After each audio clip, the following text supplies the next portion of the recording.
Hi everyone. मैं रोहन यादव आप सभी का एक बार फिर से अपने यूट्यूब चैनल पर स्वागत करता हूं। जैसा कि आप सभी लोग जानते हैं कि इस यूट्यूब चैनल पर आप लोगों को केवल सोशल वर्क से संबंधित पूरी इन्फॉर्मेशन आप लोगों को प्रोवाइड की जाती है। आप लोगों को पीडीएफ भी प्रोवाइड किया जाता है। आप लोगों को हैंड रिटन नोट्स भी आपको प्रोवाइड किए जाते हैं और आप लोगों को कुछ वीडियोज़ भी प्रोवाइड की जाती हैं। मैं आप लोगों को बता दूं कि इस चैनल पर एमपी पीएससी और यूजीसी नेट और यूजीसी नेट सोशल वर्क से संबंधित संपूर्ण जानकारी आप लोगों को प्रोवाइड की जाती है। ठीक है, पूरी जानकारी आप लोगों को दी जाएगी। तो मैं एमपीपीएससी का जो एग्ज़ाम है 14 नवंबर 2021 को, उसके संबंध में यूनिट नंबर 6 पर आ चुका हूँ। मैंने यूनिट नंबर फर्स्ट और यूनिट नंबर सेकंड और unit number third fourth fifth पढ़ा चुका हूँ। यूनिट नंबर 6 पर आ चुका हूँ और आप लोगों की जैसी ही क्लास समाप्त होती है मैं आप लोगों को पीडीएफ भी प्रोवाइड कराता हूँ। ठीक है, तो आज का जो मेरा टॉपिक है, ये टॉपिक है आज का स्वास्थ्य नीति पर। ठीक है, ये एमपीपीएससी सोशल वर्क का सिलेबस है आपके सामने, जो 14 नवंबर 2021 को एग्ज़ाम होने वाला है और समाज कार्य से संबंधित संपूर्ण जानकारी आप लोगों को इसी चैनल पर प्रोवाइड की जाएगी। इस पे आप लोगों को लाइव क्लासेस भी, पीडीएफ भी और साथ ही साथ आप लोगों को कुछ ऐसे नोट्स प्रोवाइड किए जाते हैं जो क्वेश्चन के आधार पर भी। ठीक है, जैसे अगर मैं बात करूं डेली इस चैनल पर अगर मैं बात करूं आप लोगों से, तो 6 बजे से लेकर 7 बजे के बीच में, यानी पीएम की बात कर रहा हूँ, शाम 6 बजे से लेकर 7 पीएम तक आप लोगों की एमपीपीएससी से संबंधित स्पेशली क्लास होती है। और फिर उसके बाद आप लोगों का 8 बजे से लेकर 9 बजे के बीच में, यानी रात को, ठीक है, ये पीएम है। ठीक है, तो आप लोगों को सोशल वर्क के संबंध में जितने भी क्वेश्चंस होते हैं, यूजीसी में जहाँ पे प्रश्न पूछे गए हैं, एमपीपीएससी में जो प्रश्न बनाए जा सकते हैं, जो यूपीपीएससी में प्रश्न पूछे जाते हैं सोशल वर्क में, वो सभी प्रश्नों का मैं यहाँ पर क्या कराता हूँ, प्रैक्टिस करवाता हूँ 8 से 9 बजे। ठीक है, प्रश्न पूछे कैसे आते हैं सोशल वर्क में, वो सारी चीज़ों की प्रैक्टिस आप लोगों को 8 से 9 बजे होती है। और क्लासेस जो होती है यूनिट वाइज, वो क्लासेस होती है 6 से 7 बजे। ठीक है, तो इसका ध्यान रखा करें आप सभी लोग, समय समय पर आप सभी लोग ज्वाइन भी हो जाया करें। ठीक, अधिक जानकारी के लिए डिस्क्रिप्शन में दिया गया नंबर है, आप उस नंबर पर आप मुझे या तो कॉल कर सकते हैं या तो आप मुझे व्हाट्सअप कर सकते हैं। और आज का मेरा जो टॉपिक है, आप लोगों को अच्छी तरीके से पता है कि ये आज की टॉपिक है स्वास्थ्य नीति। ठीक है भाई, इसके बारे में आज मैं आप लोगों से चर्चा करूंगा, स्वास्थ्य नीति के बारे में, समाज कार्य में क्या क्या भूमिकाएं निभाई जाती हैं इसमें, सोशल वर्क में। ठीक है भाई, तो देखिए, भारत में स्वास्थ्य नीति को लेकर, अच्छा याद रखिएगा, जो भारत की स्वास्थ्य नीति है, ध्यान रखिएगा आप सभी लोग, जो भारत की स्वास्थ्य नीति है वो कब आई है, ये 2017 को टिक मार के आइएगा सभी लोग। ठीक है, अभी इसी के बारे में चर्चा करेंगे हम लोग थोड़ा डीप में, है ना, इसी के बारे में जानेंगे डीप में। ठीक है, देखिए, भारत में आबादी के 30 साल बाद पहली बार, मतलब जो स्वास्थ्य नीति की मैं बात कर रहा हूँ, मेरी बात को बहुत ध्यान से सुनिएगा। ठीक है, पहली बार भारत की जो स्वास्थ्य नीति आई थी या पेश की गई थी, वो अब पेश की गई थी 1983 में। पहली बार भारत की स्वास्थ्य नीति कब आई है, कौन बताएगा, बताइए, बताइए आप लोग। अब तो हाँ, बस ऐसे ही प्रश्न करना है आप लोगों को। जो स्वास्थ्य नीति था वो बेसिकली स्वास्थ्य कार्यक्रम को ही रिलेट करता था वहाँ पर। तो भारत में जो सबसे पहले नीति आई थी उसका नाम था राष्ट्रीय स्वास्थ्य नीति, और वो आई थी 1983 में। और इसके बाद वर्ष 2002 में दूसरी स्वास्थ्य नीति शुरुआत की गई। अच्छा, ध्यान रखिएगा, ये प्रश्न जो है आप लोगों से ना, केवल नाम में परिवर्तन नहीं हुआ, सिर्फ वर्ष में परिवर्तन हुआ है। तो आप ये सोचे कि भाई राष्ट्रीय स्वास्थ्य नीति कोई अलग है कोई अलग है, तो कुछ नहीं है। 1983 का उसी का नाम था राष्ट्रीय स्वास्थ्य नीति, 2002 का भी वही नाम था राष्ट्रीय स्वास्थ्य नीति, 2017 की अगर मैं बात करूं तो वही नाम है उसका, राष्ट्रीय स्वास्थ्य नीति। और आप लोगों से एग्जाम में प्रश्न आने वाला है और वो आएगा 2017 से। बाय द वे, अगर आपसे पूछ ले 1983 का, तो आप इसे ध्यान में रखिएगा। ठीक है, इसे आप ध्यान में रखिएगा। ठीक है भाई, चलिए, एक बार कोई ज्वाइन हो रहे हैं, मैं उनको ज्वाइन करता हूँ। ठीक है, भावना तिवारी जी, चलिए, तो इसका आप आपको ध्यान रखना होगा। आगे हम बात करते हैं राष्ट्रीय स्वास्थ्य नीति 2002 के करीब 15 साल बीत जाने के बाद साल 2017 में तीसरी स्वास्थ्य नीति लाई गई थी। अब इस तीसरी स्वास्थ्य नीति में कुछ बातें कही गई हैं। जैसे अगर मैं आपसे बात करूं 2017 में क्या क्या बातें की गई है, तो एक बात तो ये हुआ था कि स्वास्थ्य क्षेत्र में निवेश को लेकर बात हुई थी। ठीक है, आगे अगर एक बात हुई थी स्वास्थ्य सुविधाओं के लेकर, सेवाओं को लेकर बात हुई थी, आर्थिक सहयोग की बात हुई थी, रोगों की रोकथाम की बात हुई थी, तकनीकी को बढ़ावा देने की बात की गई थी। और इस नीति का जो उद्देश्य था सभी लोगों को, विशेषकर अल्प सेवित और उपेक्षित लोगों को सुनिश्चित स्वास्थ्य देखभाल की उपलब्ध कराना। ठीक है, ये गतिविधि की गई थी, ध्यान रखिएगा। और प्लस में एक बात याद रखिएगा कि स्वास्थ्य नीति में जो बात की गई उसका उद्देश्य ये भी था कि सभी विकास नीतियों में निवारक और प्रोत्साहन स्वास्थ्य नीति दिशा निर्देश के माध्यम से सभी वर्गों को, अब सभी वर्ग का मतलब ये हुआ कि अनुसूचित जाति हो या अनुसूचित जनजाति के लोग हों, ठीक है, या पिछड़े वर्ग के लोग हों, सभी के बारे में जो चर्चा की गई थी इसी स्वास्थ्य नीति में ही चर्चा की गई थी, याद रखिएगा। आगे हम बात करते हैं और उसके कल्याण की बात हो जाएगी। फिर उसके बाद देखिए जिसके परिणाम स्वरूप किसी भी वित्तीय कठिनाई या सामना किए जाने पर बेहतरीन गुणवत्ता को स्वास्थ्य की देखभाल सेवाओं कराना। देखो अब मेरी बात को समझो, जो पिछली राष्ट्रीय नीति 2002 की थी उसके 15 साल बाद 2017 में जो नीति आई तो कुछ बातें कही गई थी। जैसे उसका उद्देश्य ये था कि सुनिश्चित करना था जो पिछड़े वर्ग के लोग थे उनको समाज की मुख्य धारा से जोड़ा जाए और उनका कल्याण किया जाए। ये थी पहली बात। आपसे ऑप्शन मिलेगा कि निम्नलिखित में से स्वास्थ्य नीति पर किस पर विचार किया गया है, तो आप ढूंढना कि भाई कहीं पर बात कही गई है वर्गों के लेकर तो उसको आप टिक मार देना, पहली बात। दूसरी बात आप ये ढूंढना कि जो नीति थी उस नीति में स्वास्थ्य संवर्धन की बात करता था। स्वास्थ्य संवर्धन की मतलब रोकथाम की बात करता था उसमें, जैसे समस्याओं का रोकथाम कह सकते हो, बीमारियों की रोकथाम की बात की गई थी, ये चर्चा की गई थी। इसका आप ध्यान रखिएगा, ठीक है। और अगर मैं आपसे बात करूं तो उसमें कहा गया बीमारियों की देखभाल करने को लेकर, तो चाहे आप HIV एड्स जैसी बीमारी मिले या कोविड-19 जैसी बीमारी मिले, ये सारी की सारी चीज़ें जो है, ये तो कोविड-19 बाद में आया, 2020 या 21 में आया, समथिंग में, है ना, ये चीज़ें आती है, लेकिन 2017 की बात हो रही है, तो मॉडिफिकेशन जब होगा तो उसमें आ जाएगा। बट ध्यान रखिएगा कोविड-19 की जो बीमारी है वो भी स्वास्थ्य नीति में भी इसके परिप्रेक्ष्य में उसकी देखरेख की बात की है। तो कोविड-19 की केवल बात नहीं की, वहाँ पर बीमारी लिखा हुआ है स्वास्थ्य नीति में, तो बीमारी एक है वो कोविड-19, तो इसलिए उसका भी हो जाएगा, ठीक है, ये भी आपका वो भी हो जाएगा। क्योंकि रुग्णता का मतलब होता है इलनेस, ध्यान रखिएगा। रुग्णता शब्द जो है अगर आपको मिले तो आप तुरंत सोच लिया करो ये बीमारी से संबंधित है। किससे संबंधित है? बीमारी से संबंधित है, इसका आप ध्यान रखेंगे रुग्णता को, ठीक है। आगे अगर मैं आपसे बात करूं तो इसी नीति में बात ये भी की गई थी 2017 में भी कि जो निजी क्षेत्र होगा उस निजी क्षेत्रों को सुदृढ़ बनाना होगा। सुदृढ़ का मतलब होता है एक प्रकार से सक्षम बनाना होगा। एक प्रकार से अगर मैं कहूं तो भागीदारी की जो भूमिका होगी वो सक्रिय होनी चाहिए, एक्टिव होनी चाहिए भागीदारी की, सहभागिता, ये आप ध्यान रखिएगा। और जो नीति में जन स्वास्थ्य का व्यय करता है वह GDP, अच्छा GDP कितना बढ़ाई गई स्वास्थ्य नीति के अकॉर्डिंग, कोई बता सकता है? GDP याद है किसी को? देखो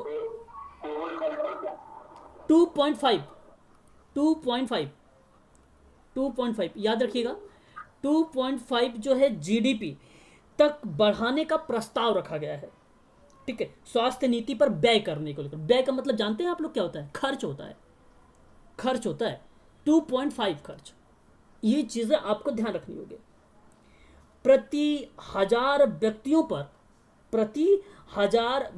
पर 2 बेडों की उपलब्धता जो होगी वो सुनिश्चित करेगी जो स्वास्थ्य नीति है 2017 की, जो स्वास्थ्य नीति है 2017 की ये करेगी। बस कुछ बातें हैं, इन्हीं बातों को आप लोगों को ध्यान में रखना होगा, ठीक है। चलिए आगे बढ़ते हैं और नेक्स्ट पॉइंट लेते हैं उसके कुछ लक्ष्यों से। ठीक, उसका लक्ष्य क्या हो सकता है। तो देखिए कंफ्यूज आप लोग नहीं होंगे। यहाँ मैं आप लोगों से जो बताया हूँ अभी उसके उद्देश्यों के बारे में चर्चा किया हूँ कि स्वास्थ्य के क्षेत्र में निवेश बात करेगा, इसका उद्देश्य है ये। कि स्वास्थ्य सुविधाएं सेवाएं प्रोवाइड करेगा, ये उसका उद्देश्य है भाई। आर्थिक सहयोग देगा, ये उसका उद्देश्य है भाई। रोगों की रोकथाम करेगा, ये स्वास्थ्य नीति का उद्देश्य है भाई। ठीक है, तकनीकी का बढ़ावा देगा, ये उसकी क्या है, राष्ट्रीय स्वास्थ्य नीति का उद्देश्य है। तो उद्देश्य ये है। ठीक है, हम बात करते हैं इसके लक्ष्य के बारे में। लक्ष्य क्या क्या हो सकता है स्वास्थ्य नीति का, तो ध्यान रखिएगा यहां पर सभी उम्र के लिए स्वास्थ्य और आरोग्यता। अच्छा, आरोग्य का मतलब समझ ही रहे होंगे। रोग का मतलब आप समझते हैं, जैसे रोग कोई है डिसीज के बारे में या बीमारी वगैरह के बारे में बताता है। लेकिन आरोग्य के बारे में अगर मैं बात करूं तो आरोग्यता उस चीज को बताती है जहां पे बीमारी नहीं हो, समाप्त हो गई हो।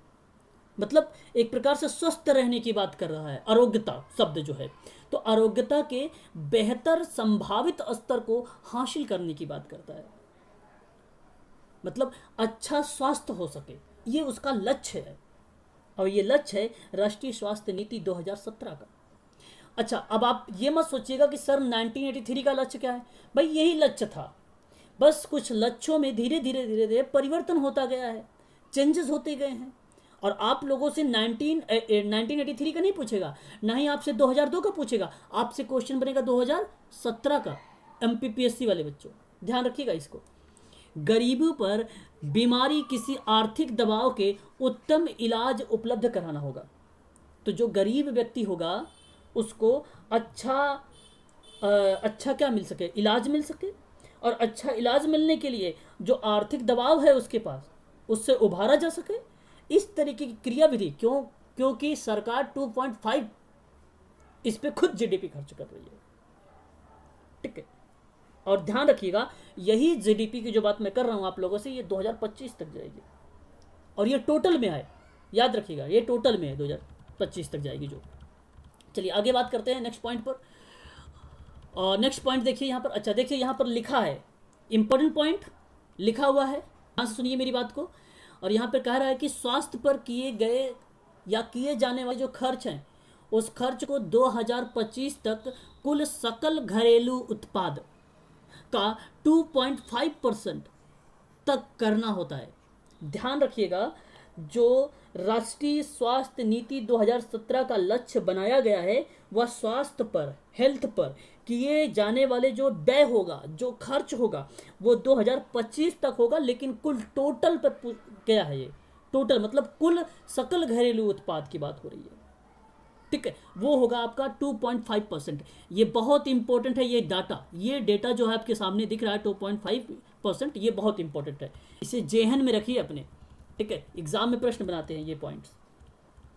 चलिए आगे बात करते हैं और सतत विकास के लक्ष्य के बारे में। देखो सतत विकास लक्ष्यों के आप भलीभूत तरीके से जानते हैं, उसी के परिप्रेक्ष्य में कुछ बुनियादी महत्व के बारे में बात की जा रहे हैं जिसको आप मूलभूत कहते हो। तो मूलभूत महत्व ये है आप लोगों का कि स्वास्थ्य नीति 2017 में उन चीज़ों को लेकर 2025 तक की जो चीज़ें बताई गई हैं वो जीवन प्रत्याशा कितनी बताई गई है। ये 2025 तक 67.5 वर्ष से बढ़ाकर 70 वर्ष कर दी गई है। और मैंने आप लोगों से अभी हाल ही में क्वेश्चन करवा रहा था 8 बजे से, तो उसमें आप लोगों को बताया था मानव विकास सूचकांक से एक प्रश्न पूछा गया था। तो उस प्रश्नों में मैंने आप लोगों से ये भी जिक्र किया था कि शिक्षा और स्वास्थ्य और जीवन प्रत्याशा। तो जीवन प्रत्याशा के बारे में जब वर्ष को बताया था तो पहले जो वर्ष थी 2002 में जो चीज़ें निकली थी, जो आप ये भी कह सकते हो सतत विकास के लक्ष्यों के माध्यम से निकाला गया है, वो मानव विकास का सूचकांक में स्वास्थ्य के, तो वह वर्ष निकाला गया था 67.5 और अब इसी वर्ष को बढ़ाकर कर दिया गया है 70 वर्ष। तो ये याद रखिएगा, ये भी इंपॉर्टेंट डेटा है। ठीक है, क्यों इंपॉर्टेंट है, क्योंकि 2025 रिलेट करता है। ठीक है, तो एमपीपीएससी से संबंधित ज़्यादा से ज़्यादा चीज़ें जो पूछी जाने वाली है वो करंट को थोड़ा सा रिलेट करके पूछी जाने वाली है आप सबसे, करंट से। तो ये करंट का डेटा है, इसे ध्यान रखेंगे आप लोग। 2025 तक 5 साल से कम आयु के बच्चे जो होते हैं उनकी मृत्यु दर को मौजूदा मृत्यु दर में कम करना, यानी आप ये समझ सकते हैं कि 2025 तक ये भी डेटा रखा गया है कि जो बच्चों की आप लोग देख रहे हैं मृत्यु दर, ठीक है, उसको घटाना है, उसको कम करना है। और ये बात कहता है स्वास्थ्य नीति 2017 की, कि 5 साल से जो कम आयु के बच्चे हैं उनकी मृत्यु दर को हमें कम करना है भाई। ठीक है, ये चीज़ है। अब इसमें बच्चों की बात किया है तो कोई पर्टिकुलर मेल फीमेल की बात नहीं किया कि भाई लड़का लड़की के बारे में, ऐसी कुछ नहीं जिक्र किया गया। बच्चे हों तो उसमें दोनों इन्वॉल्व हो जाते हैं। ठीक है, ये भी आप ध्यान रखिएगा। आगे हम बात करते हैं 2020 तक। अब ये डेटा बीत चुका है। 2020 तक मात्र मृत्यु दर को भी पूरी तरह से समाप्त करने का लक्ष्य रखा गया था। तो ये रखा गया था स्वास्थ्य नीति में, तो 2020 में भी रखा गया है, 2018 में कुछ भी डेटा रखे गए हैं। ठीक है, उसके भी डेटा। अच्छा, कौन मुझे बताएगा पोलियो जो समाप्त कर दिया गया है, उन्मूलन समाप्त मतलब पोलियो को पूर्ण रूप से समाप्त कर दिया गया है, ये कब किया गया, इसका कब घोषणा की गई थी कि पोलियो जो है पूर्ण रूप से समाप्त हो जाए? ये भी स्वास्थ्य नीति का पार्ट है। 2018। नहीं। और कोई व्यक्ति बता सकता है? पोलियो समाप्त कर... ना 2014 पोलियो समाप्त, ये एक प्रकार से जो है घोषणा कर दी गई थी WHO के द्वारा कि अब भारत में जो है पोलियो नहीं है। तो ये घोषणा है, ये भी जो है एक प्रकार से राष्ट्रीय स्वास्थ्य नीति का पार्ट हो सकता है ना, पूछा जा सकता है। ये ध्यान रखिएगा आप लोग। ठीक है, तो मात्र मृत्यु दर को पूरी तरह से समाप्त करने का जो लक्ष्य रखा था स्वास्थ्य नीति 2017 ने, वो 2020 रखा था। ये सारे के सारे फैक्ट हैं आप लोगों को जो मैं प्रोवाइड कर रहा हूँ, और ये अपने आप में पॉइंट के रूप में प्रश्न आने वाले हैं आप लोगों को। और आप लोगों ने देखा भी है कि किस तरीके से प्रश्न पॉइंट में देखा है। इस तरीके से 1 2 3 लिख देता है और कहता है इनमें से छांटिए। ये सोशल वर्क का आपने क्वेश्चन भी देख रखा है आप सभी लोगों ने, तो आप भलीभांति तरीके से इससे परिचित रहें आप लोग इस डेटा से। और अगर मैं बात करूं 2014 तो आपको कंप्लीट हो गया, बता दिया आप लोग, इसको भी ध्यान रखिएगा, इंपॉर्टेंट है। और 2018 की बात करूं तो इसमें स्थानीय क्षेत्रों में कुष्ठ रोग लेप्रोसी डिजीज को बोला जाता है। ठीक है, उसको पूर्ण रूप से लगाम लगा दिया गया है, इसे भी समाप्त कर दिया गया है, एक प्रकार से खत्म कर दिया गया एक प्रकार से 2018 में। तो ये भी आप ध्यान रखिएगा कुष्ठ रोग को। तो इसका लगाम लगाने की मतलब ये हुआ यहाँ पर कि उस पर रोक लगाई जाएगी। ठीक, इस बीमारी पर रोक लगाया जाएगा, मतलब विभिन्न प्रकार के वो होंगे, उसका रोकथाम होंगी। आपको उन कैटेगरी से गुजरना पड़ेगा, रोकथामों से। ठीक है, उन सारी चीज़ों से गुजरना पड़ेगा। तो ये बातें की गई थी राष्ट्रीय स्वास्थ्य नीति में। आगे अगर मैं बात करूं 2025 तक रखा गया है टीबी को जानते हैं क्या बोला जाता है हिंदी में? बोलिए जरा कोई। क्षय रोग, हाँ, क्षय रोग बोलते हैं। तो क्षय रोग को समाप्त करने जैसी जो भारत की स्वास्थ्य नीति 2025 की है, 2017 की है, उसका सुमार का मतलब एक प्रकार से ये है कि इसने ये चीज़ें बता दिया है कि अब मैं इसको जो है 2025 तक क्षय रोग को समाप्त कर दूंगा। ठीक है, तो ये स्टार्ट कर दिया था उसी समय जिस समय स्वास्थ्य नीति भारत की 2017 में आई थी। ठीक है, तो एक प्रकार से शुभ आरंभ कह सकते हो सुमार को। ठीक है, ये याद रखिएगा आप लोग। तो ये डेटा हैं सारे के सारे इंपॉर्टेंट। और एक डेटा और देखिए आप लोग जरा यहाँ पर, और ये डेटा आपके सामने ये है कि राष्ट्रीय स्वास्थ्य नीति 2017 का मुख्य विशेषताएं क्या हो सकती है। देखिए, अभी तक मैंने आप लोगों से 2-3 बातें बताई हैं, उसका ध्यान रखिएगा। सबसे पहली बात तो मैंने ये बताया कि भारत की सबसे पहली बार 1983 में राष्ट्रीय स्वास्थ्य नीति पेश की गई थी, बाद में 2002 में आई थी, और फिर उसके बाद 15 साल जब बीत गए तो 2015 के भाई 2002 15 साल काउंट कर लो आप लोग, तो 2017 हो जाता है। और 2017 में राष्ट्रीय स्वास्थ्य नीति जो है तीसरी नीति है। ये कौन सी नीति है? तीसरी नीति है, ये याद रखना है। उसका उद्देश्य क्या था? रोगों का रोकथाम करना, आर्थिक सहयोग देना, तकनीकी को बढ़ावा देना। ठीक है, और सभी लोगों का सभी नीतियों का विकास करना। ठीक है, और सभी वर्गों का कल्याण करना, ये उसका क्या था? उद्देश्य था। लक्ष्यों के बारे में बताया अभी भी। लक्ष्य क्या रखा गया है कि गरीबों पर बिना किसी आर्थिक दबाव का उसका उत्तम इलाज करना। कोई आर्थिक दबाव नहीं कि ऑपरेशन के लिए इतने लाख रुपए चाहिए, इस तरह की कोई बात नहीं होनी चाहिए। और इसके साथ ही साथ 2025 तक कुल सकल घरेलू उत्पाद जो बताया गया है वो कितना रखा गया, कौन बताएगा? 2025 तक स्वास्थ्य पर कुल कितना खर्च के बारे में बात की गई है? सकल घरेलू उत्पाद, जिसको आप बोलते हो जीडीपी बोलते हो ना, 2.5। वेरी गुड, शाबाश। इसी तरीके से एक्टिव रहिए, शाबाश। ये सारे के सारे डेटा आपको पता होना चाहिए।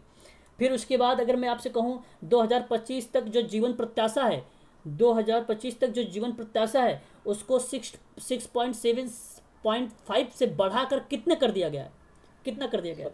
70 वर्ष। वेरी गुड, शाबाश, 70 वर्ष जीवन प्रत्याशा को कर दिया गया है।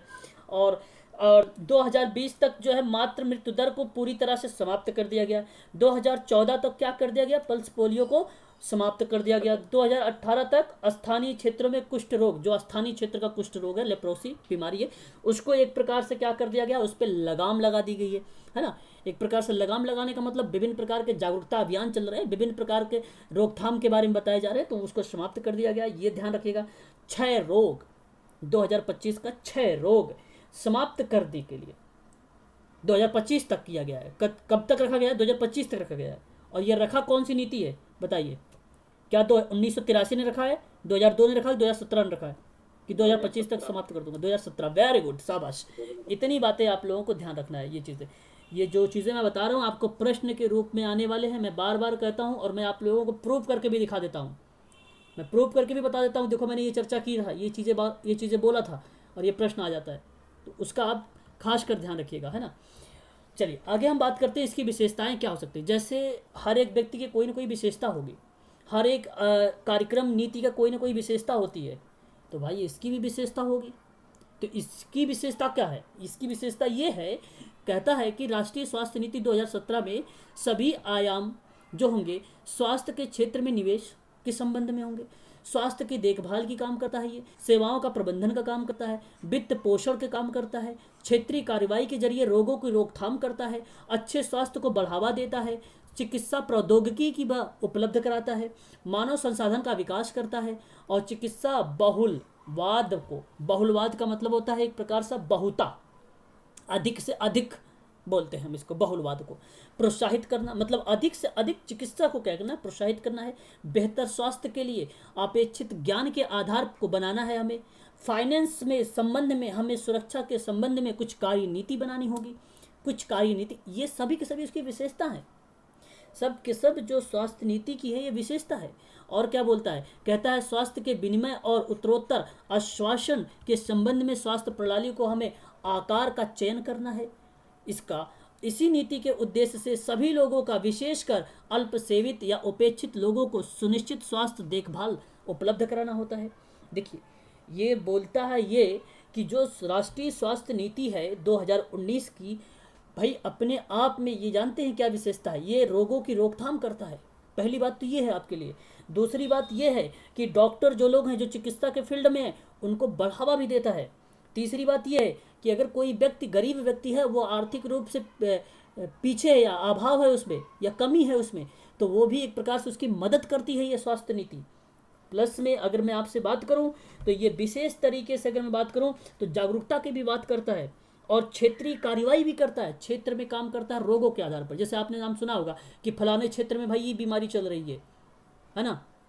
आपने पुरानी बीमारी भी, गला घोटू करके एक बीमारी हुआ करती थी और ये पता चल जाता था कि भाई उस क्षेत्र में गला घोटू की बीमारी आ गई है। सुना है कि सुना है आप लोगों ने? इस तरीके हैजा आ गया है उस वहाँ पे, इस तरीके का जो हाँ, ये क्षेत्रों के आधार पर भी काम करता है। किसी क्षेत्र में अगर आ गया पर्टिकुलर इस तरीके से बीमारी ना, तो वहाँ पर भी चला जाता है ये। लेकिन अब ये मत सोचिएगा कि कोविड, देखो पैंडेमिक लेवल पर थी, वैश्विक लेवल पर क्या थी? कोविड-19 थी। तो अब ये स्वास्थ्य जो होगा ये अपने भारत में करेगा। इसका मतलब नहीं है कि ये जाके पूरा वर्ल्ड में करना शुरू करेगी। इसके लिए तो WHO बनाया गया है भाई, विश्व स्वास्थ्य संगठन बनाया गया, वो काम करेगी उधर उस लेवल पर, है ना। ये काम नहीं करेगी, ये अपने भारत में काम करेगी, ठीक है भाई, अपने इंडिया में काम करेगी। चलिए आगे बात करते हैं। ये इसकी एक प्रकार की विशेषता थी। अब देखिए जो राष्ट्रीय स्वास्थ्य नीति है 2017 की रोकथाम क्या और क्या बात करती है? कहता है कि स्वास्थ्य संवर्धन। अच्छा, संवर्धन का मतलब जानते हैं क्या होता है? संवर्धन का मतलब होता है एक प्रकार से उसके चहुमुखी विकास करेगा। जैसे मानसिक जैसे मान लीजिए मानसिक बीमारी अगर कोई व्यक्ति को, तो मानसिक विकास की बात करेगा, वहाँ पर उस पर बल देगा। शारीरिक होगा, कम्युनिकेशन से संबंधित हो सकता है, उसके पास समस्याएं, उसके पास सामाजिक समस्याएं हो सकती है, उसके पास नैतिक समस्याएं हो सकती है, उसके पास भाषाई समस्याएं हो सकती है, उसके पास मानसिक तरीके से समस्याएं हो सकती हैं, विभिन्न प्रकार की समस्याएं हो सकती हैं। उन सभी समस्याओं को दूर करने का काम करता है राष्ट्रीय स्वास्थ्य नीति 2017। और देखिए कहता है कि रोगता देखभाल के बजाय आरोग्यता पर भी ध्यान देता है। आरोग्यता पर मतलब एक प्रकार से आप समझ रहे हैं, जो व्यक्ति निरोगित हो, जो स्वस्थ व्यक्ति हो, उसके परिप्रेक्ष्य में भी बात करता है ये। जैसे आपने नाम सुना होगा योगा, एक्सरसाइज, अध्ययन, ऐसी फील्डों में भी इसकी थोड़ी सी भूमिकाएं देखने को मिलती है स्वस्थ रहने के लिए। और जाहिर सी बात है, जो व्यक्ति अस्वस्थ है उसके लिए तो स्वस्थ होने के संबंध में कुछ ना कुछ तो बातें जब बता रहा है, तो वही बातें लागू भी होती हैं स्वस्थ व्यक्ति पर भी, कि वो व्यक्ति भी ऐसा काम करे या एक्सरसाइज करे या योगा करे या कुछ ऐसी जगहों पर रहे जहाँ पर उसका स्वास्थ्य जो है ठीक ठाक रहे। इस तरीके की बात भी राष्ट्रीय स्वास्थ्य नीति भी करती है। तो देखिए एज अ पॉजिटिव चीज़ें, अभी तक आपको कोई निगेटिव बातें नहीं मिल रही है, सब के सब पॉजिटिव बातें मिल रही है स्वास्थ्य नीति का संबंध में, है ना। आगे हम बात करते हैं तो नीति में कहा जाता है ये भी कि जन स्वास्थ्य प्रणालियों की स्वास्थ्य बदलने और सुदृढ़ बनाने की मांग भी करता है, और निजी क्षेत्रों में भी कार्य नीतिक खरीद पर भी विचार करने और राष्ट्रीय स्वास्थ्य लक्ष्यों को प्राप्त करने के लिए अपनी शक्तियों का करने के लिए इस्तेमाल किए गए नए सिरों की अपेक्षा भी की जाती है, और नीति और निजी क्षेत्र के साथ सुदृढ़ भागीदारी करने की परिकल्पना भी की जाती है। परिकल्पना करने का मतलब होता है एक प्रकार से, अगर मैं कहूँ तो तर्क वितर्क के आधार पर किसी चीज़ की हाइपोथेसिस बनाना।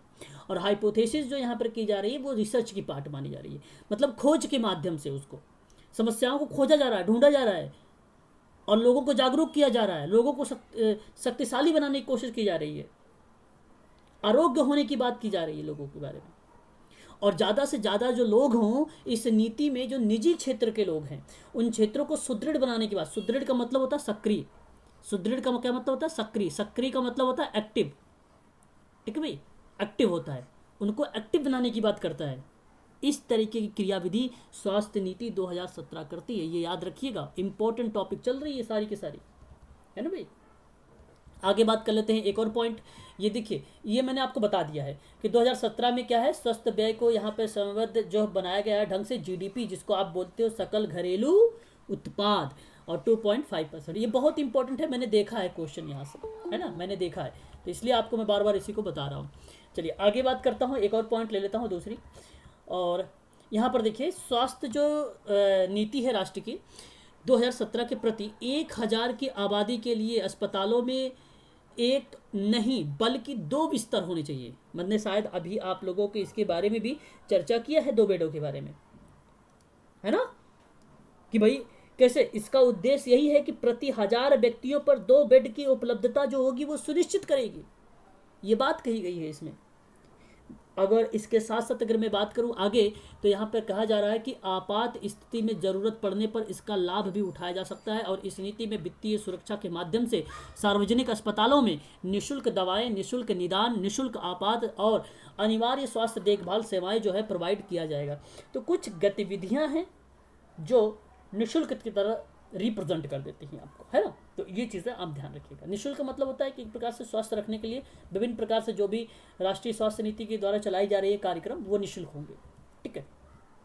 चलिए कुछ बातें देखते हैं। राष्ट्रीय स्वास्थ्य नीति 2017 में आयुष प्रणाली त्रिआयामी जो है एकीकृत की परिकल्पना में की गई है, जिसमें क्रॉस रेफरल और सह स्थल और औषधियों को एकीकृत पद्धतियों में शामिल किया गया है। अब मेरी बात को जरा समझिए यहाँ पर अच्छे से।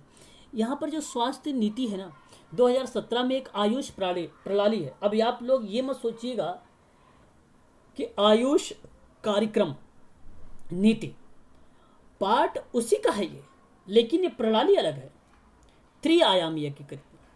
त्रिआयामी की अगर मैं बात करता हूँ आप लोग, तो त्रिआयाम आप जानते हैं एक प्रकार से ये स्थानीय लेवल पर बात करता है, तो ग्राम हो जाएगा, ब्लॉक हो जाएगा, जिला हो जाएगा।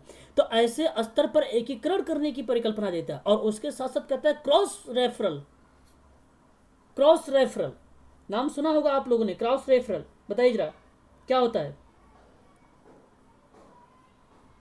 बोलिए, आप लोगों से पूछ रहा हूं।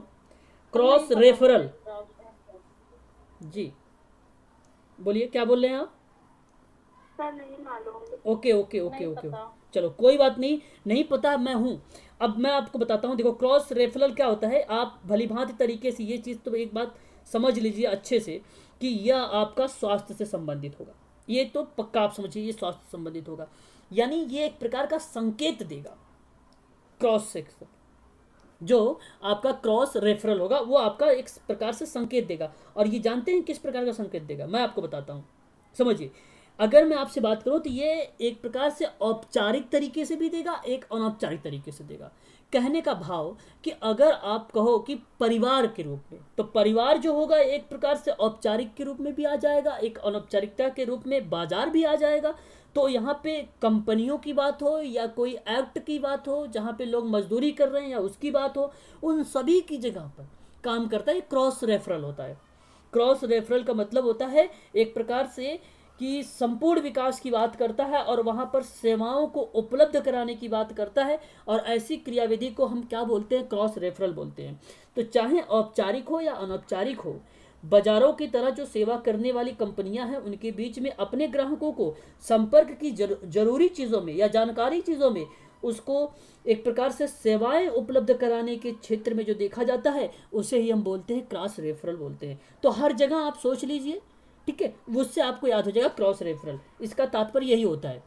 ठीक है, किसी भी फील्ड में हो वहाँ पर हम उसको क्या देते हैं, सुविधाएं प्रोवाइड कराते हैं। तो चाहे वो सह स्थल हो और औषधियों की एकीकृत पद्धतियों को शामिल किया जाए, तो यह एक प्रकार से क्रॉस रेफरल जो है वहाँ पर भी प्रोवाइड किया जाएगा और सह स्थल पर भी और औषधियों के माध्यम से भी उनको एकीकृत भी किया जाएगा। और इन्हीं पद्धतियों को अपनाकर एक प्रकार से त्रिआयामी एकीकरण के, चाहे वो जिला स्तर पर हो, ग्राम स्तर पर हो, ब्लॉक स्तर पर हो, किसी भी स्तर पर या किसी भी लेवल पर हो, ठीक है, तो इन जगहों पर हम क्या करेंगे, उनको राष्ट्रीय स्वास्थ्य नीति के माध्यम से उन्हें समाज की मुख्य धाराओं से जोड़ेंगे। तो ये आपका हो जाएगा क्रॉस रेफरल हो जाएगा। ठीक है, तो ये आप ध्यान रखिएगा। इसका बेसिकली मोटो ही होता है, इसका जो उद्देश्य होता है, उद्देश्य ये होता है चिकित्सा सेवा को एक प्रकार से उनको सकारात्मक बनाना। एक सकारात्मक बनाने का मतलब यही होता है कि अगर मैं बताऊं, सेवाएं प्रोवाइड कराना उनको, वो भी पॉजिटिव तरीके से। ठीक है, ये होता है क्रॉस रेफरल। तो प्राथमिक देखभाल जो होता है वो क्रॉस रेफरल में आ जाता है, प्राथमिक देखभाल। ठीक है, तो ये समस्याओं को सही तरीके से क्या करता है, क्रमबद्ध तरीके से उसका एनालिसिस करता है क्रॉस रेफरल। ठीक है, ये आपको ध्यान रखना है। ठीक है, इससे आगे कुछ इसमें है ही नहीं। आगे हम बात करते हैं तो योग के अच्छे स्वास्थ्य संवर्धन का भाग के रूप में स्कूल को कार्यस्थलों पर और अधिक व्यापक ढंग से लागू किया जाना चाहिए। तो ये तो बात सत्य है कि योग जो है, एक्सरसाइज जो है, योगा, वह एक प्रकार से अगर मैं बात करूँ, चाहे स्कूल के लेवल पर हो, चाहे कार्यस्थल के लेवल पर हो, चाहे किसी भी लेवल पर हो, उसको सही तरीके से हमें स्वास्थ्य जो है नीति 2017 की उसको लागू करना चाहिए। ठीक है, ये बात यहाँ पर आ जाती है। चलिए, इतनी बात क्लियर हो गई आप लोगों को? बताइए जरा एक बार, कंफर्म करिए मुझे, बताइए। जी सर। चलिए, अगर हाँ अगर क्लियर होगी तो फिर बहुत अच्छी बात है। देखो, इसी स्वास्थ्य नीति के अंतर्गत आपने विभिन्न प्रकार की बातें देख लिया भाई, देख लिया आपने 1983 का भी देख लिया, आपने देख लिया 2017 का, 2002 का भी देख लिया, क्या क्या गतिविधियां हुई हैं इनमें। ठीक है, अच्छा एक बार बताऊं मैं आपको, अभी हाल ही की एक बात है, आप लोग इसे भी थोड़ा सा समझने की कोशिश करिएगा। राज्य के लेवल पर, ठीक है, महेश सर आज हैं कि नहीं? महेश सर नहीं है, बताइए जरा, है महेश सर? चलो, तो देखिए, जो राज्य के स्वास्थ्य के सूचकांक की बात होती है, ये 2019 की बात मैं कर रहा हूं, आप थोड़ा सा गौर करिएगा इस पे, कुछ इंपॉर्टेंट फैक्ट बता रहा हूं, एक्स्ट्रा पॉइंट। अरे सूचकांक क्या होता है? इंडेक्स, सूचकांक इंडेक्स। ठीक है, तो ये इसको मतलब कैसे आते हैं? देखो, ये बेसिकली जैसे विभिन्न प्रकार के संगठन बनाए गए हैं, समिति बनाई गई है, उनके माध्यम से वो डेटा लेते हैं, उन डेटा के आधार पे रखते हैं कि सबसे बेटर कौन सा राज्य है, सबसे बेटर कौन सा देश है, उसके आधार पे वो आकलन करते हैं। ठीक है, कितना अच्छा डेटा। तो जनगणना से रिलेट नहीं होता सर? सूचकांक जनगणना मतलब, सूचकांक जनगणना तो क्या डेटा कलेक्ट करने का मतलब क्या प्रोसेस होता है इनका? प्रोसेस? जैसे अगर आपने जनगणना किया, चलो ठीक है, जनगणना आपने किया, तो जनगणना में आपको ये चीज़ें पता चलती कि ये व्यक्ति हैं, इतने व्यक्ति जो है पढ़ने वाले व्यक्ति हैं, साक्षर व्यक्ति हैं 84%, 65% जो है महिलाएं पढ़ने वाली हैं, आपको ये पता चल गया। ठीक है, ये जानकारी मिल गई। तो अब आप देखो और राज्यों में कितना हो रहा है, ये तो उत्तर प्रदेश की बात है, केरल में इससे कम हुआ, तो इसके आधार पे हम क्या बनाते हैं कि पहले नंबर पे कौन आया, तो पहले नंबर पे जो 67 वाला था वो था राज्य, तो उसको पहले नंबर वो इंडेक्स बना दिया गया, एक सूचकांक बना दिया गया वो। ठीक है, ये सूचकांक होता है, इस तरीके से रिप्रेजेंट की जाती है। ठीक है, चलो सूचकांक इतने डीप में क्यों जाते हो एक एक शब्द के बारे में? अब पूछो मेरे से कि सर राज्य बताओ, तो राज्य तो अब मैं बताऊंगा तब भाई जब पॉलिटी पढ़ाऊंगा, है ना। बशर्ते आप यहाँ पर ये समझे कि स्टेट जो है आपका, सॉरी जो आपका इंडेक्स है वो इंडेक्स का मतलब था सूचकांक। ठीक है, तो यहाँ पर एक सूचकांक आया 2019 में राज्यों को लेकर। ठीक है, अब ये जो सूचकांक आया प्रीति मैडम, इस रिपोर्ट में ये बात की गई थी कि बताई गई कि सबसे पहले रैंक पे कौन है। अब सब लोगों ने अपना अपना डेटा दिया, तो केरल वाला बताया कि भाई सबसे सबसे ज़्यादा जो लोग स्वस्थ हैं केरल में, अगर मैं बात करूं तो वो हैं केरल वाले, तो केरल वाले 74% है। अब बताइए, अगर राज्य स्वास्थ्य सूचकांक 2019 के अनुसार केरल का स्वस्थ जो होने की प्रतिक्रिया जाहिर की गई कितने परसेंट की गई है, तो आप क्या बताओगे भाई? यही सूचकांक बताओगे कि 74% उसका है, तो सबसे हाई लेवल पर वो है। अब इससे कम अगर महाराष्ट्र का 68 है, तो 68 महाराष्ट्र नीचे आएगा ना इस सूचकांक में, बोलिए। जी सर, जी सर। तो यही चीज़ें हैं, चाहे आपकी मैं बात करूं तो इसमें आप देखना, तो 7 केंद्र शासित प्रदेशों के बारे में बात करने की बारे में जिक्र भी की गई थी वहां पर, है ना। तो कुछ 8 राज्य भी थे, और 8 राज्यों में अगर मैं आप लोगों से बात करूं तो एक केरल था आपका 74% पर, और अगर मैं बात करूं आपसे महाराष्ट्र जो था वो 63% था। महाराष्ट्र आपका 63% था। ठीक है, और आपका यहाँ अगर मैं बात करूं तो महाराष्ट्र के बाद उड़ीसा आपका जो था 35 था, और बिहार आपका 32 था, मध्य प्रदेश 38 था। ठीक है, 38.39 ये बताया गया था। ठीक है, राज्य को स्वास्थ्य के आधार पर किया गया था, इसका इंडेक्स बनाया गया था, उसका सूचकांक। तो यहाँ पर विश्व बैंक और केंद्रीय स्वास्थ्य और परिवार कल्याण मंत्रालय के द्वारा ये एक रिपोर्ट जारी की गई थी, और उसमें ये बताया गया था संकेतों के माध्यम से कि जो स्वस्थ परिणाम आए हैं, हमें हमारे पास ये सारे परिणाम आए हैं। जो है मध्य प्रदेश वाले 39% जो है यहाँ पे स्वस्थ दिखाई जा रहे हैं। ठीक है, अच्छा 39% कहने का मतलब ये हुआ, परसेंटेज ना कहकर आप इसको रैंक में डिवाइड करें। परसेंटेज तो कहेंगे तो फिर तो कहेंगे यार बाकी तो जो व्यक्ति वो अस्वस्थ हैं, परसेंटेज ना है, ये रैंक है, ये रैंक है, इसे रैंक आप कहें तो सबसे अच्छा रहेगा, और रैंक ही है ना, परसेंटेज नहीं है। वरना आप कहेंगे भाई अस्वस्थ हैं सब, तो फिर एमपी वाले नहीं, भाई एमपी वाले अस्वस्थ नहीं है। ठीक है, याद रखें आप लोग, ये रैंक है। अब इसके संबंध में स्वास्थ्य को लेकर कुछ योजनाएं चलाई गई। आप जरा मुझे बताइए, भारत में स्वास्थ्य योजनाएं जो एक आई थी वो जननी सुरक्षा योजना करके आई थी। क्या कोई मुझे बता सकता है जननी सुरक्षा योजना कब लाई गई थी? 2005। अच्छा, 2005। शाबाश, बहुत बढ़िया जवाब, 2005। अब इस जननी सुरक्षा योजना के अंतर्गत मैं एक चीज़ और बता दूं आप लोगों को, बहुत सारी बातें लिखी हुई हैं, बहुत तामझाम बातें हैं। आप पढ़ रहे हैं स्वास्थ्य नीति के परिप्रेक्ष्य में, बस आपको वही याद रखना भाई, ताकि याद हो जाए। जननी सुरक्षा योजना जो है आपकी मातृ और शिशु मृत्यु दर को कम करने की बात की गई है, ये योजना लाई गई थी जननी। ठीक है, जननी जो हो जाएगा आपका 5 हो जाएगा। ठीक है, तो आप ऐसे याद रख सकते हैं। ठीक है भाई, तो ये इंपॉर्टेंट है, इसे ध्यान रखिएगा। योजनाएं ट्रिक नहीं, योजनाएं से संबंध में जो आप लोगों से आता है वो सम्मिलित करने वाला प्रश्न आता है, ये मैच करना पड़ता है आपको। 2005 एक तरफ लिखा रहेगा और एक तरफ लिखा रहेगा जननी हो। ठीक है भाई, तो ये आप ध्यान रखेंगे। एक और क्वेश्चन, और यहाँ पर क्वेश्चन नहीं, ये पॉइंट है। प्रधानमंत्री सुरक्षित मातृत्व अभियान कब आया? 2016 में। आप लिखा भी है, आप देख भी रहे हैं। इसका मतलब जानते हैं क्या है?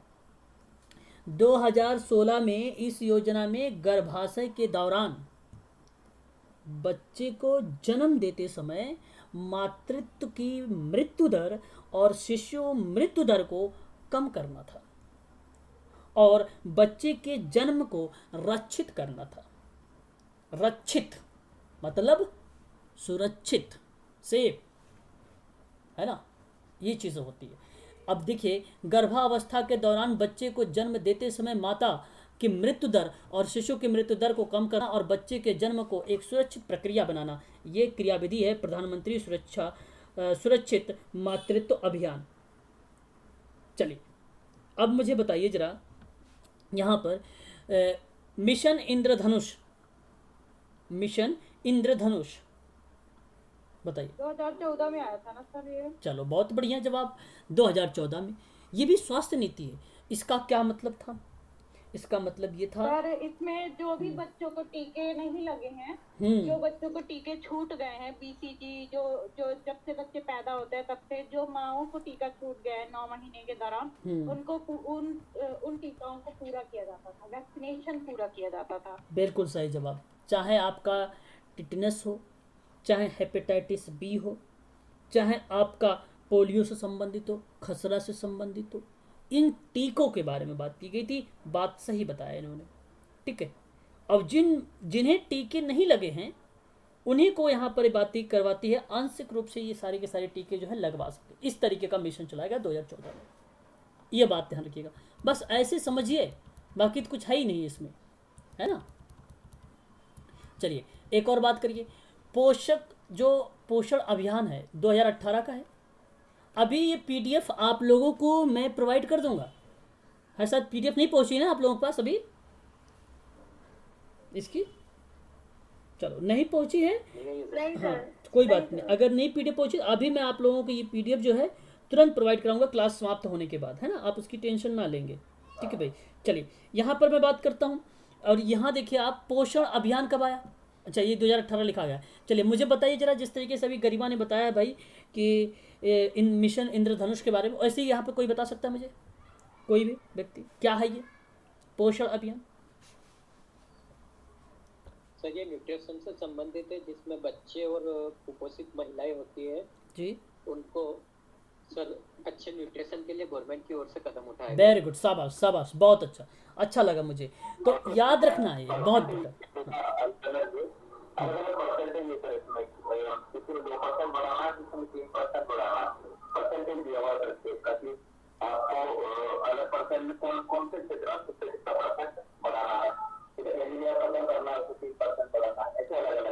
ओके ओके, बहुत अच्छा, शाबाश, बहुत बढ़िया। तो ध्यान रखना यहाँ पर कि जो पोषण से संबंधित था, याद रखें, चाहे बच्चे, बालक बालिकाओं, गर्भवती महिलाओं एवं स्तनपान कराने से संबंध में, और उनको पोषक आहार देने के संबंध में था। ये था पोषण अभियान 2018 का था। बच्चों को प्लस माताओं को भी एक अच्छा आहार प्रोवाइड कराने की जो बात की गई थी वो पोषण अभियान में कराया गया था, जो 2018 में चलाया गया था। बस ऐसे ही कीवर्ड्स को याद रखें, पोषण को, क्लियर हो जाएगा आपका, क्लियर यहाँ पे कॉन्सेप्ट। एक और देखते हैं यहाँ पर, और यहाँ पर देखिए एक राष्ट्रीय बाल स्वास्थ्य कार्यक्रम। राष्ट्रीय बाल स्वास्थ्य कार्यक्रम जो है, इसे आप ध्यान रखेंगे आप सभी के सभी लोग, इंपॉर्टेंट पॉइंट भी है ये चलाया गया था 15 जनवरी 2016 को, 15 जनवरी 2016 को, याद रखिएगा 15 जनवरी 2016 को। एक मिनट थोड़ा सा होल्ड रखिएगा, कोई आ गया है बाहर। आपस में अगर डिस्कशन करना चाहते हो तो आप लोग करिए, मैं अभी आता हूँ।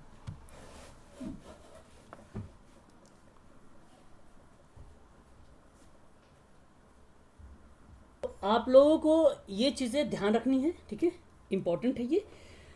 तो ये बेसिकली अगर मैं बात करूँ ना, जो राष्ट्रीय बाल स्वास्थ्य कार्यक्रम मैं आपको बता रहा हूँ, राष्ट्रीय बाल स्वास्थ्य कार्यक्रम को जो शुरू किया गया था 15 जनवरी 2016 को स्टार्ट किया गया था। ये डेटा भी आप ध्यान रखिएगा।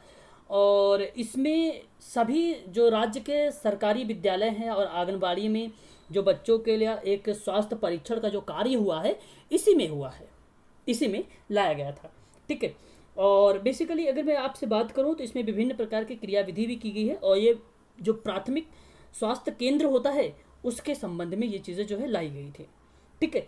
जिसमें आप लोग को बता दूं मैं, यहाँ पर प्रारंभिक हस्तक्षेप की सेवाओं के रूप में भी जांच किया गया था, और स्वास्थ्य की जांच भी की गई थी, और चिकित्सकीय स्थितियों में प्रारंभिक पहचान और देखभाल और सहयोग के उपचार के बीच में जो संबंध था उसको एक व्यवस्थित रूप के दृष्टिकोण से देखा भी गया था इसको, ठीक है। तो ये आप ध्यान रखिएगा। और अगर मैं आपसे यहाँ पे बताऊँ सारे डाटा तो ये सारे के सारे मिल जाएंगे। देखिए राष्ट्रीय बाल स्वास्थ्य कार्यक्रम का उद्देश्य 0 से लेकर 18, अच्छा 0 से लेकर 18 कहा गया है, तो 0 से का मतलब होता है कि गर्भ से लेकर, यहाँ पर आपको क्या सोचना है, गर्भ से लेकर, ठीक है। तो 18 के 27 करोड़ से भी अधिक बच्चों को 4 प्रकार की परेशानियों की जांच करना पड़ता। मतलब यहाँ पे अब 4 प्रकार की नहीं, बट विभिन्न प्रकार की बीमारी हो सकती है, विभिन्न प्रकार की चीज़ें हो सकती है, उसको संबंध में उनको क्या करना, जांच करवाना। तो विकार हो सकता है, बीमारी हो सकता है, कमी हो सकती है, और दिव्यांगता सहित, दिव्यांगता यानी विकलांगता को ही दिव्यांगता बोला जाता है, और दिव्यांगता सहित विकास में रुकावट की जांच शामिल होती है। तो विभिन्न प्रकार की गतिविधियां जो है इसमें शामिल है, आप इसे ध्यान रखिएगा, ये भी मुझे इंपॉर्टेंट लग रहा है। ठीक है भाई, आगे हम बात करते हैं नेक्स्ट पॉइंट को लेकर। और दूसरी पॉइंट आपके सामने ये है, एक मिनट, यहाँ पर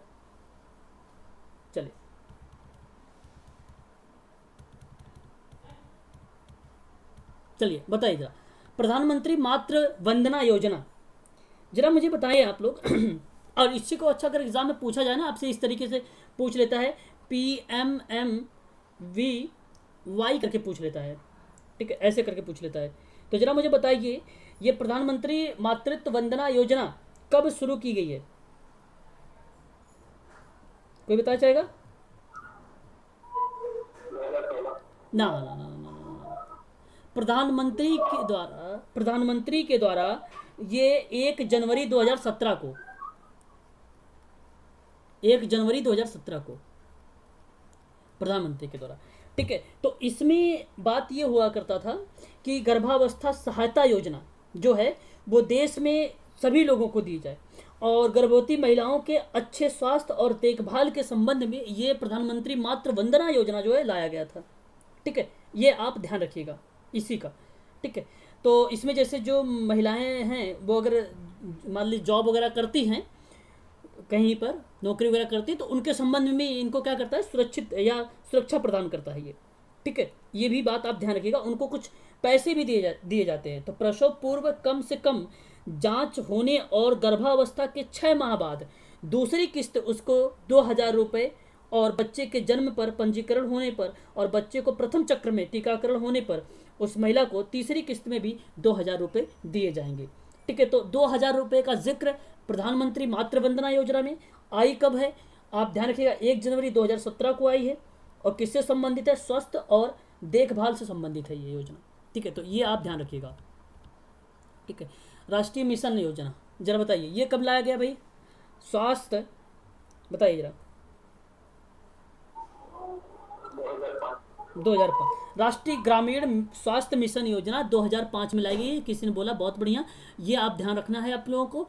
और ये राष्ट्रीय मिशन जो है 2 मिशन में शामिल होता है। एक तो आपका राष्ट्रीय ग्रामीण मिशन हो जाएगा, जो दूसरा होता है वो राष्ट्रीय शहरी स्वास्थ्य मिशन हो जाएगा। इसे भी नोट कर लीजिएगा आप लोग। राष्ट्रीय शहरी स्वास्थ्य मिशन है ना, कब आया है? 2013 में। ठीक है, इसको आप ध्यान रखिएगा। ठीक है, अच्छा यहाँ पे लिखा है ये। ठीक है, तो ये सारी चीज़ें आप देख रहे हैं यहाँ पर भी। ठीक है भाई, आगे हम बात कर लेते हैं और दूसरी योजना के बारे में। और क्या था स्वास्थ्य की नीति में? अच्छा, ये सारी उसी के अंदर जो डेटा है जो लिखा हुआ है, ये सारे एक देख रहे हैं आप, आयुष्मान भारत प्रधानमंत्री जन आरोग्य योजना, ये जानते हैं कब स्टार्ट किया गया था? कौन बताएगा? 18 में। हाँ, वेरी गुड। 25 सितंबर 2018 को आयुष्मान भारत योजना पूरे भारत में लागू हो गई थी ये संपूर्ण रूप से। और इसमें उस समय ये बात की गई थी कि इस योजना में राष्ट्रीय स्वास्थ्य बीमा योजना को लेकर वरिष्ठ नागरिक स्वास्थ्य बीमा योजना को मिलकर काम करेंगे। तो ध्यान रखिएगा, यहाँ पे वरिष्ठ नागरिक और स्वास्थ्य बीमा योजना, ये दोनों ने मिलकर एक योजना बनाई थी और उसी के आधार पर इन लोगों ने काम करते थे। तो इस योजना के तहत ये भी बात की गई थी कि गरीबी रेखा से नीचे जो गुजर बसर कर रहे हैं लोग या जो परिवार कर रहा है, उसको हेल्थ कवरेज दिया जाएगा। और हेल्थ कवरेज जो था वो आयुष्मान के माध्यम से दिया जाता था। वो कितना दे रहा था? 5 लाख जो है हेल्थ कवरेज दे रहा था आयुष्मान। तो ये आप ध्यान रखिएगा। ठीक है भाई, ये चीज़ें आप लोग ध्यान रखिएगा। ठीक है, चलिए आगे बात करते हैं नेक्स्ट पॉइंट का। और अच्छा, ये सारी चीज़ें देखो लिखा हुआ है इसमें, आप उसको देख सकते हैं। गरीबी रेखा मैंने बोला ही था, तो भारत के 10 करोड़ जो है बीपीएल, लगभग 50 करोड़ लोग इस तरीके से परिवार को दी जाएगी। ये सारे डेटा आपको मिल जाएगा। मैं ओरली आप लोगों को ऐसे बता देता हूँ, आप लोग उसको ध्यान रखिए, वहीं जो है इंपॉर्टेंट। बाकी आप इसे अगर पढ़ना चाहेंगे तो आप उसको देख लेना पीडीएफ, मैं भी पीडीएफ दे रहा हूँ आपको। ठीक है, एक यहाँ पे देखिए राष्ट्रीय स्वास्थ्य बीमा योजना, जरा बताइए मुझे।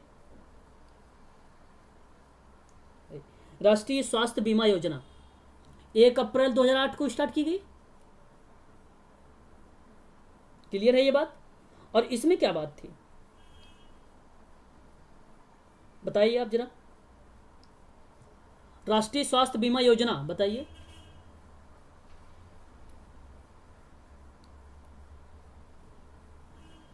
देखो, इसमें अगर मैं बात करूं तो एक होता है संगठित क्षेत्र और एक होता है असंगठित क्षेत्र। उन क्षेत्रों में सरकार के द्वारा कुछ व्यावसायिक समूह चलाए जाएंगे।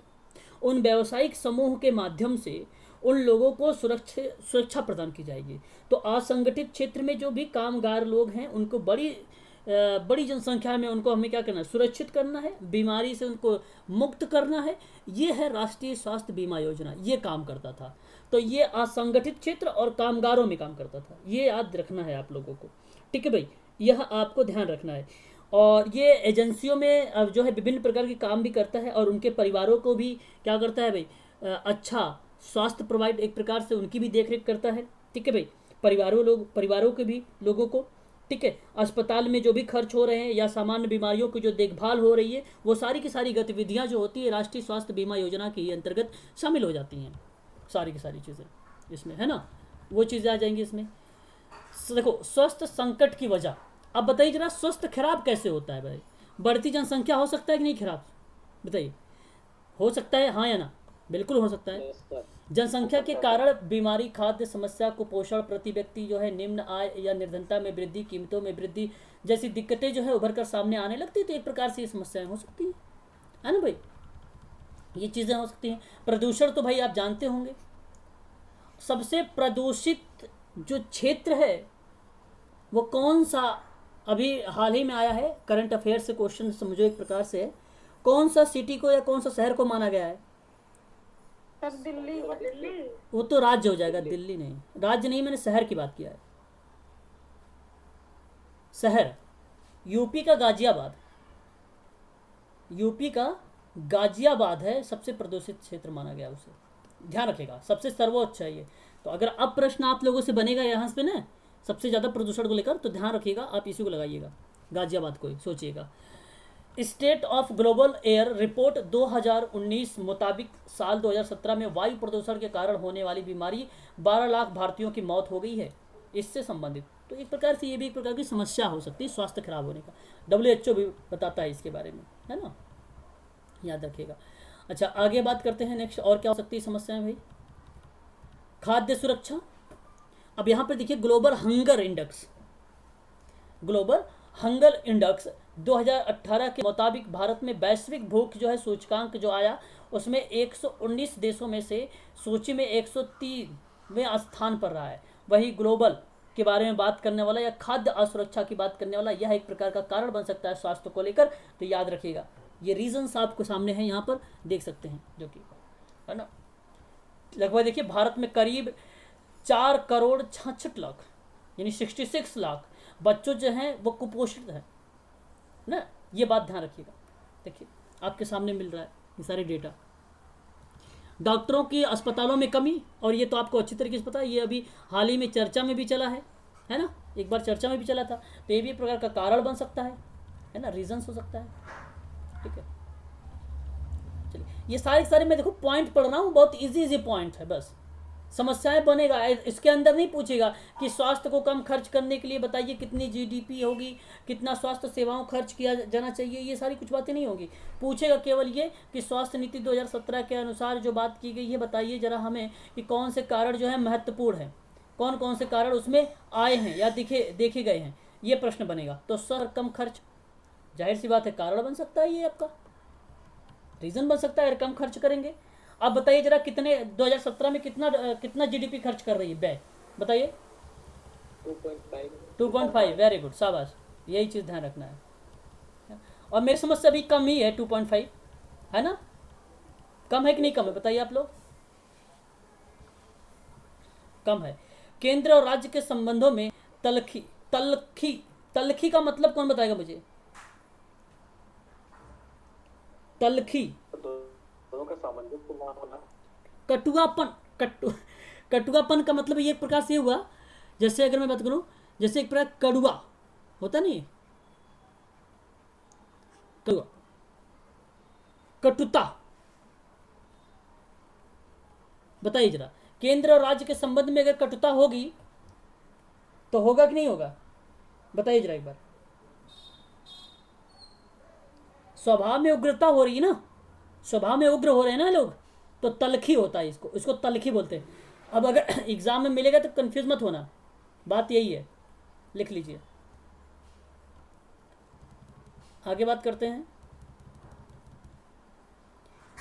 झोला छाप डॉक्टर, ये तो पता होना चाहिए आपको, कारण है ना। चलिए, बस इतना ही चीज़ें हैं इसमें, बस और कुछ है नहीं। सरकारी योजना का एक प्रकार से आप प्रभावी होना, ठीक है, मेरे समझ से बस इतना ही है, आप लोगों को इतना ही है ना, ठीक है भाई। अब मुझसे पूछिए जरा, कोई अगर आप लोगों को डाउट वगैरह है तो आप लोग मुझसे पूछिए, अभी मैं पीडीएफ आपको सेंड कर देता हूँ इसकी। कोई डाउट अगर मन में आप लोगों को बन रहा है तो आप लोग मुझसे पूछ सकते हैं। देखो मैं आपको बता देता हूँ क्या क्या ध्यान रखना है आपको, वही चीज़ें आप ध्यान रखिएगा। पहली बात, स्वास्थ्य नीति आपको ध्यान ये रखना है कि सबसे पहली बार आया था 1983 में, दूसरी बार जो आया था 2002 में आया था, तीसरी बार जो आया था 2017 में आया था। और 2017 में बहुत सारे उसके उद्देश्य थे, रोगों की रोकथाम, तकनीकी का बढ़ावा देना, आर्थिक सहयोग करना, ये बातें की गई थी। उसका जो लक्ष्य रखा गया था, गरीबों को आर्थिक मदद करने की बात की गई थी। 2025 तक उसका जो जीडीपी था, जो सकल घरेलू उत्पाद था, 2.5% था, ये याद रखना है। जीवन प्रत्याशा 2025 तक 70 वर्ष कर देनी है, और है कितना, 67.5 है, ये याद रखना है। 2014 में पोलियो समाप्त कर दिया गया। 2020 तक में जो समाप्त किया गया था मातृ मृत्यु दर को। 2018 में स्थानीय क्षेत्रों पर कुष्ठ रोग को, इसके बारे में बात किया गया। 6 रोग 2025 तक समाप्त हो जाएगा, ठीक है, ऐसा कहा जाता है। आगे हम बात करें, उसकी कुछ विशेषताएं हैं, वित्त पोषण को लेकर, प्रबंधन को लेकर, क्षेत्रीय कार्रवाई को लेकर, इसके बारे में आपको ध्यान रखना होगा। 2017 में जो भी रोकथाम, जो विभिन्न प्रकार की बीमारी हो रही है उसकी क्या करना है, देखभाल करनी है या रोकथाम करना है, इस तरीके की बात, उसको आश्वासन देना है। स्वास्थ्य को क्या करना है, हमें और आगे बढ़ाना है, लोगों में जागरूकता फैलानी है। इस तरीके की क्रियाविधि उसकी एक विशेषता के रूप में जानी गई है। कुछ योजनाएं थी, जैसे जननी सुरक्षा योजना 2005 में आई थी, ये ध्यान रखना होगा। प्रधानमंत्री सुरक्षित मातृत्व योजना 2016 में आई थी, ये ध्यान रखना है। मिशन इंद्रधनुष याद रखना है आपको 2014 में, जिसमें टीके लगवाने की बात की गई थी। पोषण से संबंधित 2018 याद रखना है आप लोगों को, जो बालिका और गर्भवती महिलाओं के लिए पोषण के बारे में बात करता है, न्यूट्रिशन के बारे में बात करता है, ये चीज़ याद रखना है। राष्ट्रीय बाल सुरक्षा कार्यक्रम आप लोग भली भांति तरीके से जाते हैं 15 जनवरी 2016 को। तो ये सभी के सभी पॉइंट आप लोगों को ध्यान रखना है जो मैंने आप लोगों को बताए हैं अभी, है ना भाई। तो यहाँ से ही प्रश्न बनेगा स्वास्थ्य नीति से लेकर, बाकी कहीं से प्रश्न आने वाले नहीं हैं आप लोगों से एग्जाम में, ठीक है भाई। बताइए, बोलिए। राज्य स्वास्थ्य सूचकांक जो 2019 का आया है जी, उसमें सबसे आखिरी राज्य कौन सा है? सबसे आखिरी राज्य समझा नहीं मैं, आखिरी राज्य का कैसे मैं बताऊं आपको, बताइए। देखिए सबसे पहला केरल में पिछड़ा हुआ राज्य। अच्छा, पिछड़ा हुआ राज्य। अच्छा, पिछड़ नहीं, देखो आपको मैं बता दूं, आप ऐसे याद रखें कि एक आपने नाम याद रखना है यहाँ पर, अगर 2000 के अकॉर्डिंग, तो आप एक केरल का नाम याद रखें, ठीक है। और सबसे निम्न पे अगर बात किया जाए तो सबसे निम्न जैसे बिहार है, तो बिहार का आप याद कर सकते हैं 32.11 रैंक है बिहार का, ठीक है, तो आप ऐसे याद रख सकते हैं। और 74 आपका हो जाएगा केरल, और आंध्र प्रदेश 65 हो जाएगा आपका, और 63 आपका महाराष्ट्र 63, वेरी गुड, हाँ 63 महाराष्ट्र हो जाएगा, और आंध्र प्रदेश 65 हो जाएगा, ठीक है। सर एमपी का कौन सा स्थान है? मध्य प्रदेश, हाँ 38 पॉइंट, वेरी गुड, शाबाश भाई, बहुत अच्छा, 38.39, शाबाश, ये याद रखना आपको, बहुत बढ़िया। बिहार का फिर से बोलिए। 32.11, 32.11, ठीक है। उत्तराखंड 40.20, ठीक है, बस इतना ही ध्यान रखिए बस। और अगर आपसे कोई प्रश्न बनने वाला है ना, तो जैसे मध्य प्रदेश का याद रखिए एक, और एक उसका याद रखिए केरल का, अगर कोई बने फैक्ट पर बनेगा। केंद्र शासित प्रदेश कौन सा होगा? केंद्र शासित प्रदेश के बारे में अगर कोई डेटा जो है इसके संबंध में नहीं लाया गया है, कोई डेटा इसके संबंध में नहीं लाया गया है, ठीक है। Okay sir. केंद्र शासित को लेकर राज्य, ये केवल राज्य, आपको पॉइंट मैंने बताया ना, केवल राज्य स्वास्थ्य सूचकांक बताया है, केंद्र स्वास्थ्य सूचकांक के बारे में ऐसा कोई डेटा नहीं लाया गया है, ठीक है, क्लियर हो गया। चलिए, और भी कोई लोग, बहुत बढ़िया। इसी तरीके से आप लोग, जिसे बहुत बढ़िया, इससे लगता है कि आप सक्रिय हैं, आप एक्टिव हैं, और ये बड़ा अच्छा लगता है मुझे सुनकर भी कि यार आप पूछ रहे हैं ना, तो मुझे भी अच्छा लगता है। इस तरीके से आप सभी लोग क्या करें, और जानकारी मिलती है, क्योंकि जो चीज़ें आप मुझसे पूछेंगे तो आपको शायद लंबे समय तक याद रहेगी। 8 बजे से आप लोगों की क्लास चलेगी। आज मैं ट्रिक से बताऊंगा आप लोगों को कि भारत के, आप सबके लिए भी जानो, बहुत इंपॉर्टेंट है आप सबके लिए भी, भाग, अनुसूची और अनुच्छेद। फिर उसके बाद मैं जैसे जैसे टॉपिक भी करवाऊंगा, उसके बाद मैं क्वेश्चन भी आप लोगों से करवाऊंगा। ठीक है, तो इस क्लास को ज़रूर ज्वाइन करिएगा। आपको एक एक प्रश्न जरूर एग्जाम में आप लोगों से मिलेगा वहाँ से। ठीक है, तो सरल तरीके से याद करवाऊंगा आप लोगों को। ठीक है, ज्वाइन जरूर करिएगा आप सभी लोग। ठीक है ना? ठीक है भाई। सर। चलिए आज के लिए इतना ही। ठीक है। हाँ, तो अभी क्या नाम है उनका, श्री राम सर, अभी आपको ना मैं पीडीएफ प्रोवाइड करा दूंगा। आप टेलीग्राम में नहीं तो जाके देख लेना, वहाँ पर भी पीडीएफ आपको मिल जाएगी। ठीक है, और कुछ वीडियोज़ हैं, मैंने वो वीडियोज़ जो है आप लोग अनलिस्टेड कर रखा हूँ, उस वीडियो